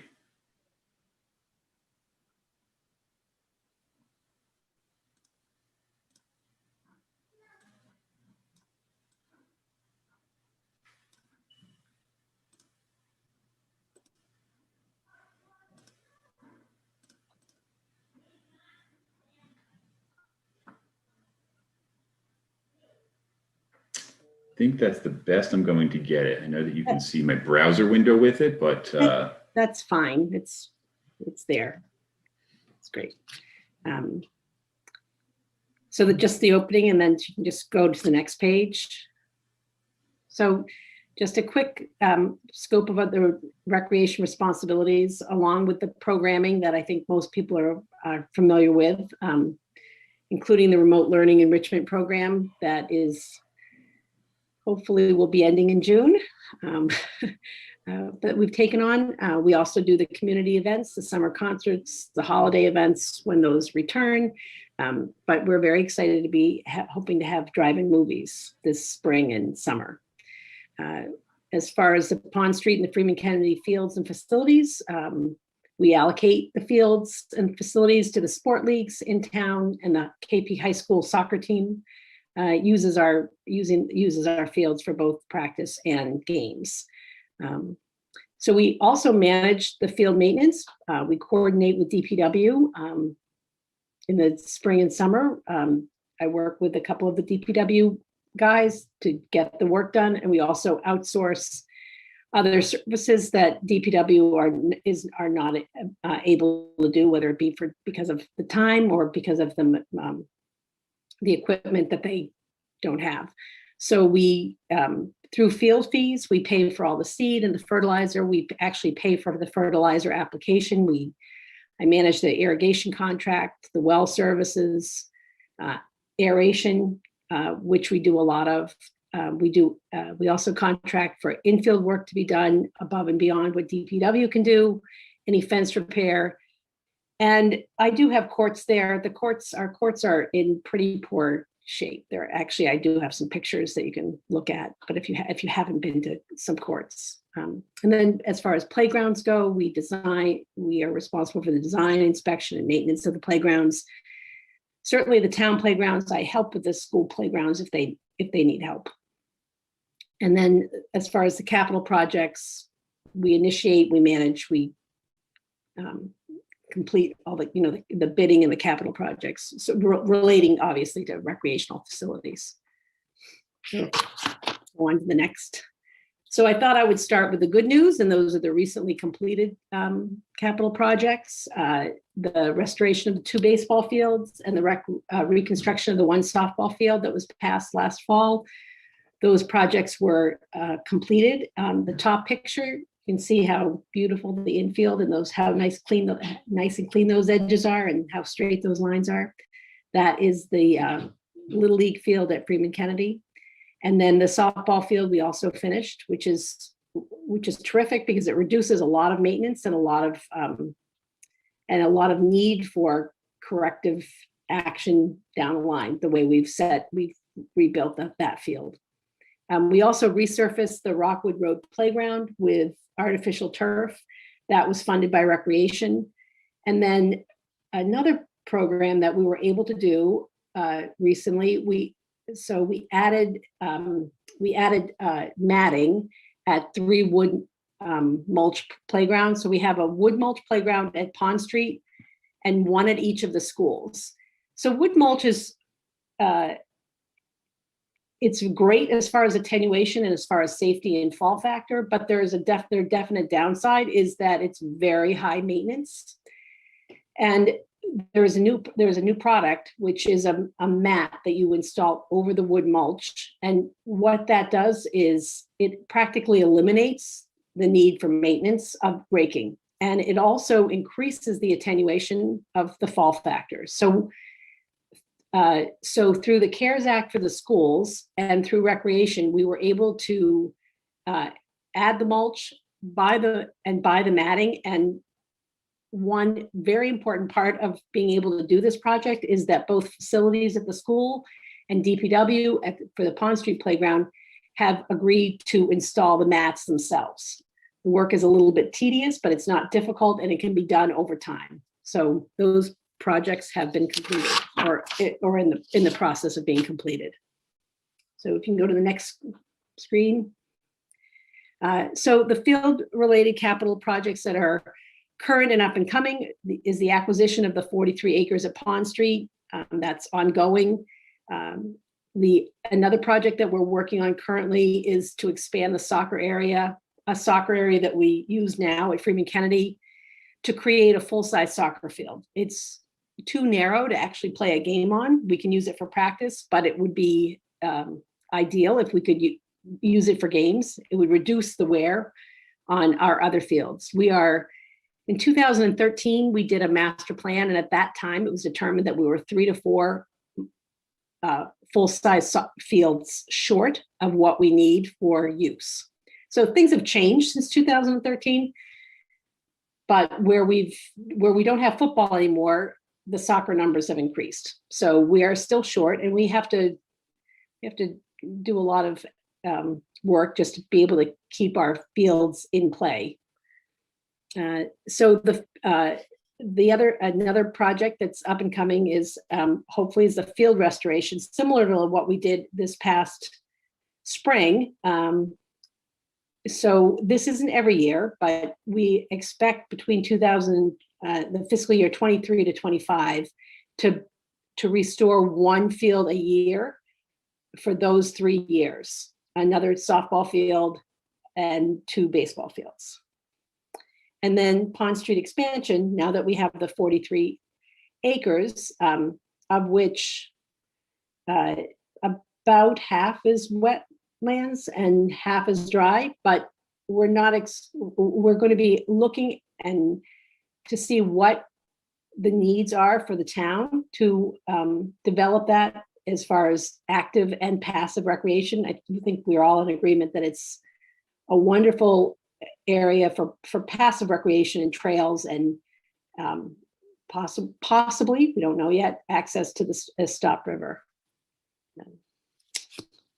So those are field projects, and our field projects are driven by the amount of users of fields. So I thought I would give you a quick summary of how many people are expected to be using the fields this spring. So there's 725 soccer players, and they're on the fields between 1 and 4 times a week. So for approximately an hour and a half. So that's 1,150 uses by soccer alone. In the fall, we expect that to increase by at least 100 more players.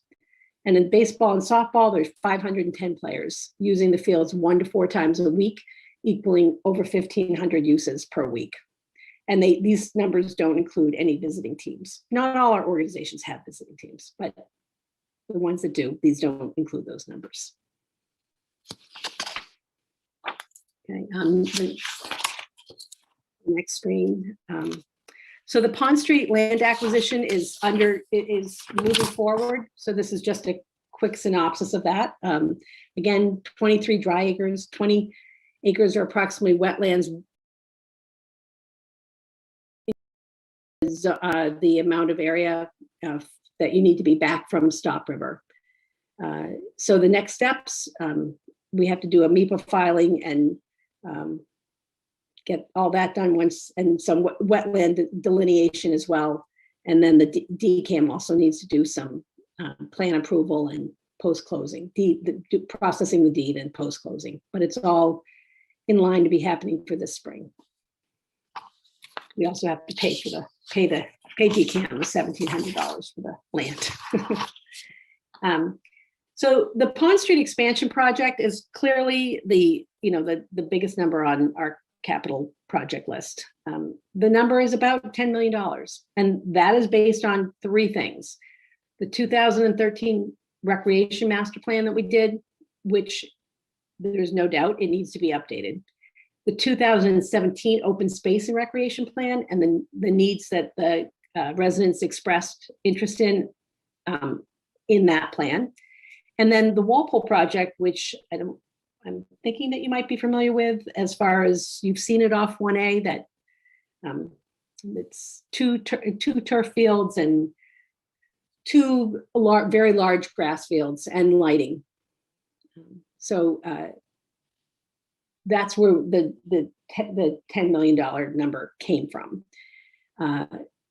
So the fiscal year 22, the planning cost estimate is about $50,000.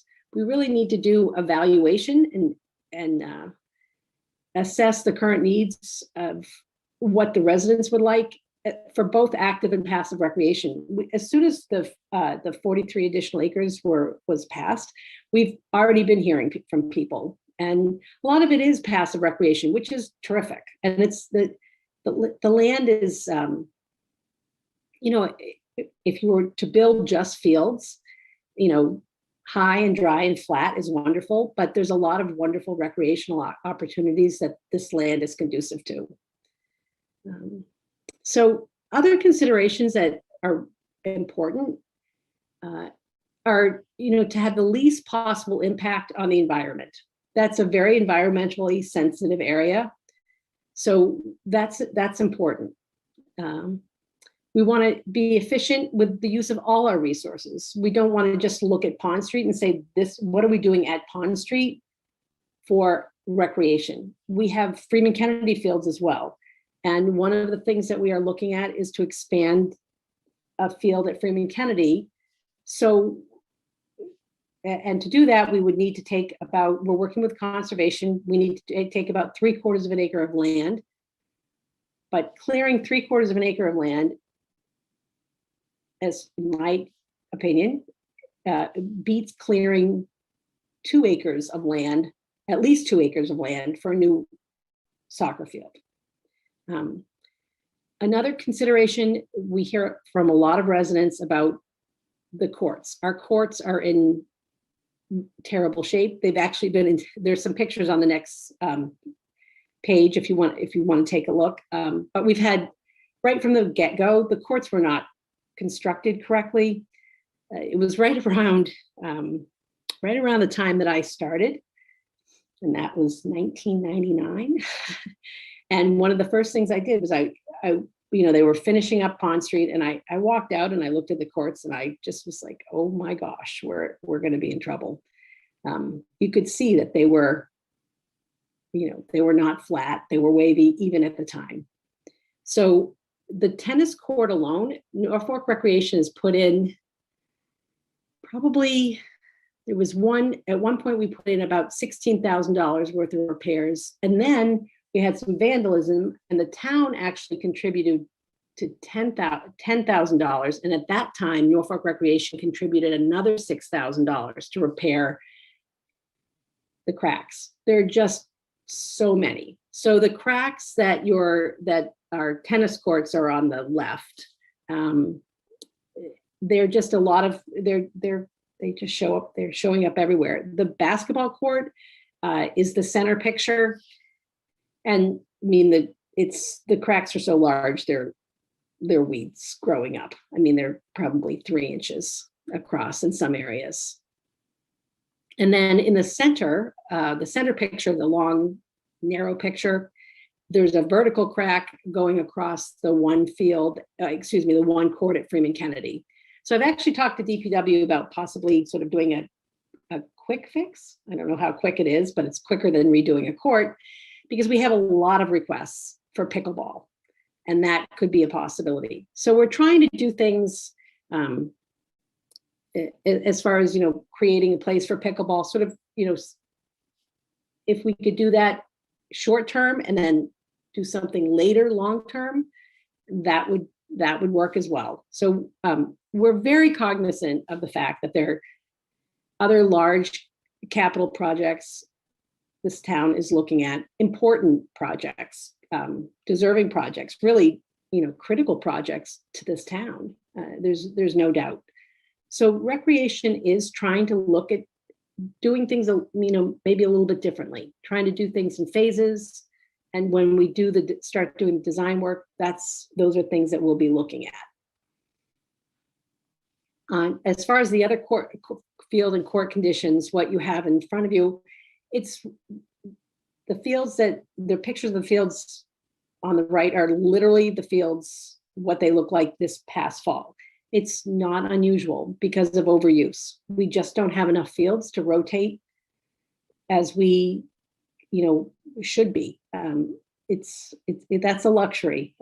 So we don't have them. So we try to do other things to make it work. There's a good chance, and sometimes we do have to close a field for repair. I mean, it's sometimes just a necessity. You can move on to the next page. So I did want to just show you, this is a map showing the current land. It's about the 20 acres right in the center. It says 20-72-56. That's the current, it's about 21 acres. And then the hatched area is the additional 43 acres. You can just move on to the next screen. So a little bit about the field expansion at Freeman Kennedy. So there is an area, so we have one full-size soccer field at Freeman Kennedy, but we also have two other fields that are just not wide enough to use as game fields. So the land along the far side of Freeman Kennedy is conservation land. It was gifted to conservation by the MBTA. They just, it wasn't a personal gift. It was it was from the MBTA. So we have talked to conservation about if there's something that we can do, so we could gain it's about 3/4 of an acre in total. That area is treed, but it's treed with new forest. It's not, the trees at Pond Street are much larger, older. So this is one possibility that we could expand those fields, and we would gain another full-size soccer field. So move on to the next. And so going to the field restoration, as far as, creating new fields and new passive and active recreation when Pond Street is developed eventually, we also want to keep up with our current fields. We're taking as many measures as possible to keep our fields in good shape. We work with Norfolk Baseball, and we're working on them this year to outsource, to have some more extensive repairs done throughout the year, so we don't end up with fields that are in terrible shape, after 2 or 3 years of use. But it isn't realistic that fields aren't rebuilt. But we just hope that we're rebuilding them every 5 to 7 years rather than every 3 to 5 years. And currently the town doesn't have the manpower or the equipment or the training to do the larger scale repair work. So the last item is not field related. It is a park for seniors. So I don't know if you've heard of this idea before, but we had, for those of you that visited the old Kids Place or Kids Place on Boardman Street, this is the area that we're talking about. That area is adjacent to Hillcrest Village. It's 2.8 acres. There are 2 septic systems underneath that ground. So there's very little that can be done with that ground. And I have a lot of interest in creating a park for seniors. So there are a lot of older folks that have caretakers that really don't have a place to go. They, I think back of the times that I would take my mom out, and she would have a walker, and we would get somewhere, and there would be even an inch of a curb, and it made it something that she couldn't do. So, and outside spaces are important to just to be able to get out, even if you're going to sit in a park. So what I picture is this area to have, and there's already parking there, there's already a fence there, to have an area that it's fully accessible, graded correctly, so there's not any issue with whether if someone's in a wheelchair or using a walker, and to have paths, and to have native shrubs and trees and perennials, as low maintenance as possible, but there will be some maintenance. But to have this created and have winding paths and have seating areas, and also to have an access over to Hillcrest Village. Hillcrest Village doesn't really have any outside space, and this would be a park for them, but also for people that could drive there and or have their caretaker take them there. And ideally, and I'd like to think that, possibly we can have some of this funded by donations. If we did a plan, if Recreation came up with a way to pay for the materials, then possibly we would go out and ask for donations as far as labor goes and having it installed. There are a couple of things that we do need, and that would be a well. If you're going to have plantings, you need a well, you need irrigation, and that requires electricity.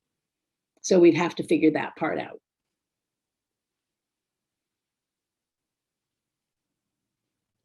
Ideally, we'd at least start, this year or early fall, probably at the latest, getting some design ideas and getting some costs down. That one thing, that is town land, and that does need the select board to approve the use. It is owned by the town. It's not owned by Recreation, where Pond Street is deeded to Recreation. This is owned by the town.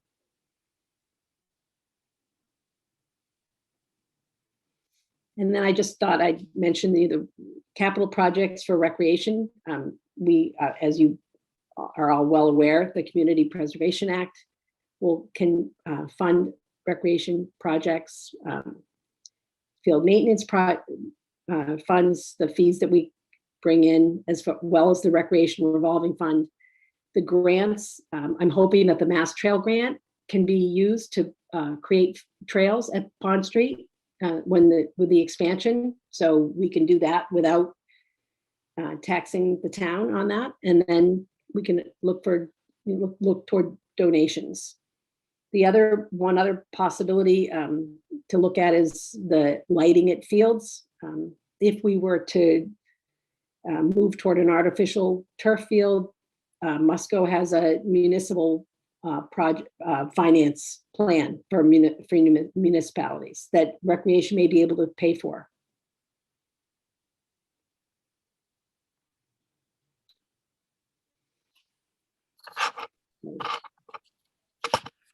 Thank you very much. Yeah, was that the entire presentation? Just want to make sure I'm not missing anything in my PDF. Nope, you have it all. Awesome. Thank you so much for the comprehensive look on all of the items that we currently have before us, the opportunities that we have, and everything that's been done up to date. Thank you so much. Will, I don't want to not give you the opportunity to provide some insight from the perspective of the Rec Commission. Anything you'd like to add? Thank you. I appreciate that. I really don't want to take up really too much time for anyone, other than just to say, Anne really covered kind of everything really well that we're doing. The plan that she's mentioning has the full support of the Rec Commission, and I just also wanted to thank kind of the board here for all the support you've given us in the past, and hopefully going forward here. I just, as a Recreation Commission, we are very aware of the growth in the town and the important priorities that are out ahead of us. And really what we want to do with your board is work collaboratively to ensure that recreation is scaling and growing in the same way that the rest of the town is growing. And I hope by this presentation, what you're seeing is that we're dedicated to doing this efficiently and effectively and in the most cost-effective way possible, so we can ensure that we can attend to all the important priorities in town and still kind of offer the same recreation and that people would come to expect from a town that's growing into the size that we're growing into. So really important for us to do it that way. So we're just hopeful going forward that we can have your support and work together in achieving that goal. Thank you so much, Will. So I just had a couple of quick questions related to some of the content. I don't think that they're necessarily deep dives or anything like that, but the first one was, Ann, you had mentioned that the soccer fields being expanded was important because Norfolk no longer has football. When you said that we didn't have football, was there a recreation program at some time that was centered here in Norfolk? So yes, so Pop Warner left Norfolk about 3 to 4 years ago. At the time, it was about 130 players. So we did gain one more field. It's at Freeman Kennedy. So although football left, so we gained that field as a multi-use field, we've also started a field hockey program as well. So things have changed and shifted. We've gained users, just different sports. Gotcha, thank you. And then the other one I had was related to the Boardman Street Park. I'm going in the Wayback Machine here, but I thought I remember talking about this when I was on the planning board years ago. And I believe that there was some pushback to that proposed use in some way, shape, or form. I'm not sure if it was on the planning board or if it was on the select board or maybe resident feedback. But I know this has been on the table for a while. Has there been any kind of differing opinions as to other uses that you've heard for that site, or have you gotten some pretty good feedback related to this proposal?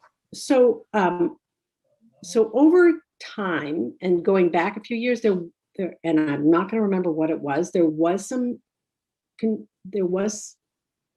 another group looking at it to use it for something, and I don't know. I'm sorry that I'm not recalling what it was, but that went, as far as I know, went away, primarily because there is a septic system, two septic systems underneath that land. There's really not much land where you can actually put something in it. So that limits the use quite a bit. I will certainly go back to the planning board. I'm not asking the select board to approve this tonight or anything else. I just think it is an ideal space and opportunity to put in that park, especially because it is next to Hillcrest Village. Understood, thank you.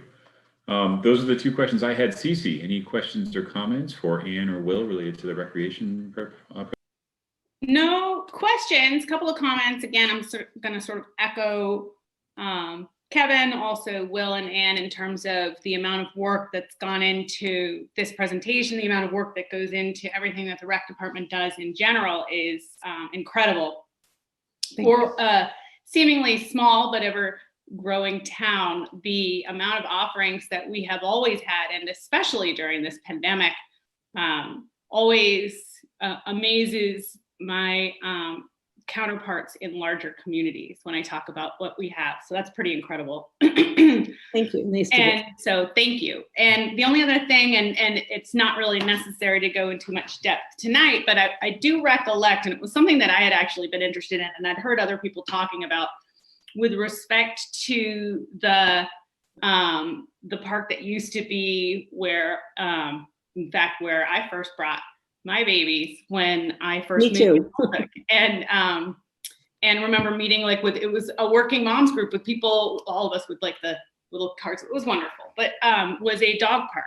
And I know that you don't need to build anything for a dog park. And I know that there's some people who are sort of horrified at the idea, but I also know that there's a call for that type of thing. And having done some research on it, I understand that in fact, it kind of dovetails to a degree, if you're careful about restrictions, with the needs of seniors who can't necessarily take their dogs for walks, that kind of thing. So not advocating that tonight, but I do recollect having heard some considerable sort of bandying, right? Nothing more organized than that about a dog park.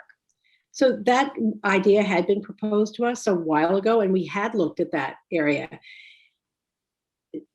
And, you know, I'm not an expert on dog parks, but I have been to a few, and that area is smaller than the dog parks I have visited. I think of the Rentham Dog Park, and it's a lot larger. So my concern with putting a dog park in a small area like that is that it's going to get beat up pretty quickly. And I mean, the idea is that because it's such a small area. I'm not just discounting it. I had talked to Hillary about dog parks, and at the time she wasn't a fan. I could certainly talk to her about that again. And she did have concerns about the area and the size of dogs and things like that. But it's been a while since I've spoken to her about that. Be happy to talk to her again about it. Yeah, like I said, I'm just sort of spitballing to a degree. And I think you're right? There's different parks. I know Rentham's a good size. There's one that I used to take my dogs to forever and ever ago in Weymouth, on the Weymouth-Hingham line. That's huge with beaches and so forth. But there's also one in Medway, and there's another one a little farther down that's actually, again, a smaller space. And I think that they probably have restrictions on the size and the number of dogs. I think membership may be the wrong word, but I think that you have to go through some sort of a vetting, vetting process with respect to providing proof of licensure and that type of thing before you're allowed to bring your dog there. And they sort of take on a policing role. So like I said, sort of a high level, for instance, I also reached out to Hillary. I'm also aware of some of Hillary's thoughts on dog parks in general. So just throwing it out there. So is the dog park you're speaking of, it's in Medway? Because I'd be happy to get in touch with Medway Rec Director, or at least start with that and find out more about that. So I think it's in Medway. Hillary can correct me if I'm wrong, but I think it's like when you're coming in from like 495 doing back roads, and there's, I think it is Medway, right? Because you have the giant police sculpture, like the wooden sculpture on the right-hand side of 109. Yeah, I think that is. And it's up, there's a little side street on the left, and it's kind of right back in there. Yeah, and it's I know exactly where you're very small, but it seems to work. I'm sure they have their share of problems, but I don't think that they're problems that impact the community at large. I think they're probably more your poodle, I don't know, looked funny at my chihuahua or whatever, not like the neighbors dealing with rabid dogs and whatever. But so, like I said, I just think it's interesting that, you've got this area that, to your point, you can't build on. So what are the uses? And, we've moved the children's park, and it's phenomenal. Again, another sort of showpiece, right, in our tiny town, over down the road a piece. And so now there's the idea of sort of a senior place or animals, or is there some sort of like something that would confluence, or I don't know, just thinking. That's all. The one thing that about the senior park, and I could not be correct here, I don't know of any park that's specifically for seniors and that is really truly accessible. And that is something that I know when my mom passed away this past year, but she was at 99. So in her mid 90s and later in 90, she really couldn't get out, and she did have a walker. So we were many times confined. She loved going outside to botanical gardens, and she was a huge nature lover. And it didn't take much to put a quick stop to her going places, even though places said they were handicapped accessible, or excuse me, accessible.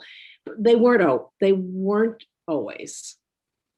So, and I don't know, so having a park for those folks, if there aren't other parks around, I think is important, but people also love their dogs. I love dogs as well. So we need to find out about both.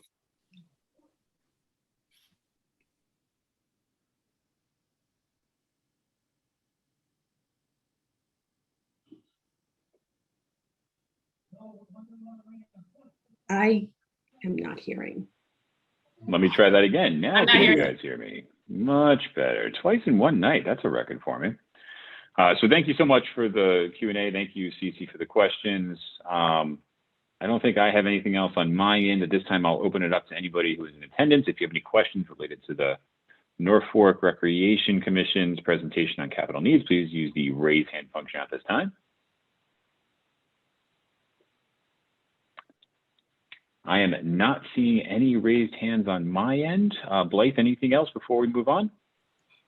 No, I was just glad that we were able to end all these with recreation and make sure everybody's on top of what's ahead, because it's good stuff. Absolutely. Thank you so much, Ann and Will, again, really appreciate it. Sure, and thank you for joining us tonight. Thank you. Thanks for having us. All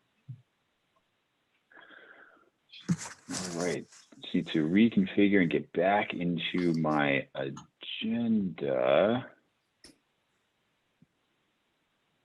which is now gone, which is great.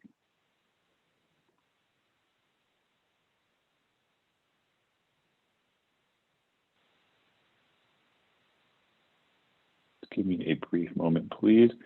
Blythe, if you could remind us what the next item on our agenda is this evening. It was a website posting of board correspondence. And I would just let you know that we did activate that on the website. We put up a number of the posts that have gotten over the last few months. It's on the select board's own page, and there's a button on the bottom left that says community correspondence. You can find it either by topic or some by date. Thank you, Blythe, for noting that. And I will take full responsibility for the time it took for us to make that happen. There was a number of approvals and reviews that needed to be done for the format and the outline that I just did not do. So thank you for staying on me to get those done. And I'm glad that that's up and running now. We do have a flurry of emails that we're looking to have posted onto the website as well, all related to our recent street sign discussions. I think I counted 29 in total. I'm in the process of putting some blackouts over personal and identifying information. Once I'm done with that, Blythe, I'll send those over to you and Tom to have them be placed into the website. We'll do it. Cece, anything from your perspective, new and exciting from a board correspondence perspective? Nope, not from a board correspondence perspective, and in fact, really not from any perspective do I have anything new and exciting. So, Generally, there's not too much excitement, yeah. All right, that brings us to our next agenda item this evening, which is our town administrator updates. Blythe, please take it away. Sure, a couple of quick things. Had a meeting today with my counterparts in Rentham and Plainville, and Rich McCarthy, to talk about a regional health district grant. We had applied to MAPC for some technical assistance funds that we haven't heard. And while we're waiting, the state has announced their latest grant round to fund exactly what we're talking about, which is, studying, developing a regional district. So we're all in agreement that we should pursue that and work together on that. Certainly we all already share a school district and the MEC. So we're already good at it from our perspective and have a strong interest. So we're going to be moving ahead with that application as well in the next month. And as I mentioned earlier in the meeting, we're going to be talking, working with DPW to put out an RFP to see if we can't consider a long-term lease of some property on Pond Street adjacent to our water tank for revenue to the water fund, help offset those costs. So working on that. Just to bring you up to date on a couple things. I did approve over expenditure of funds on snow and ice. Unfortunately, last week we hit the 80% mark of our annual budget for that. Unfortunately, it's very glad it didn't snow like they thought it might have last night into today, but I guess we're going to get some on Thursday, Friday, possibly. So winter's still hanging on. We'll keep you up to date on what that looks like, but need to approve that. And then we've had 5 or 6 applications for the Fire Station Building Committee, resumes from folks. So I'll be ready to bring forward to you next meeting those. If you could get back to me individually about whether you'd like to interview and appoint on the same night, or interview one night and appoint a different night, you know, how you'd like to, what your individual thoughts are on that, that would be great. So we can move forward with that. And then last is a question, just looking for feedback on how board members would like to take up review of the budget book.